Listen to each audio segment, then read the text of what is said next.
বাড়ি আসার দিন কি করলাম চলো সেগুলোই তোমাদের সঙ্গে শেয়ার করি। আর অনেক দিন হয়ে গেল আমি মায়াপুরের ভিডিও দিতেই পারিনি, আমার শরীরটা ভীষণই খারাপ, সেটা তোমরা গলার অবস্থা শুনেই বুঝতে পারছো। তো যাই হোক, আজকে ভাবলাম তোমাদের সঙ্গে ভিডিওটা শেয়ার করেই দিই, কারণ অনেক দেরি হয়ে গেছে আর আমার আরও অনেক ভিডিও জমে গেছে।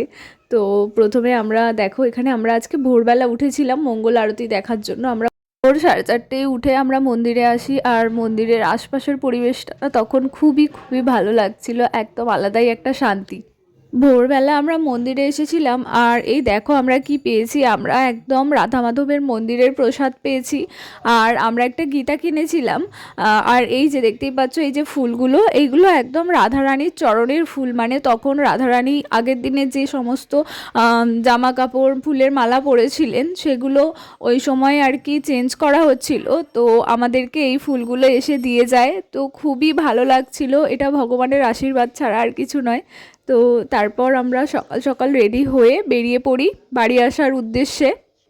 আর এখন আমরা যাচ্ছিলাম বাড়ি আসার আগে আরও একবার রাধা মাধবের দর্শন করতে, আর তারপর আমরা ওখান থেকে সকালের খাবারটাও খেয়ে নেবো বলে।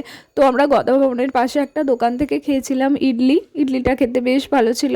তারপর তো আমরা বাড়ির জন্য বেরিয়ে পড়েছি। আর এখানে না সত্যিই দু রকমের জল আছে, কিন্তু ভিডিওতে অতটা ভালো বোঝা যাচ্ছে না।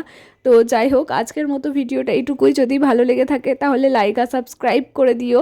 দেখা হচ্ছে পরের একটা ভিডিওতে। রাধে রাধে।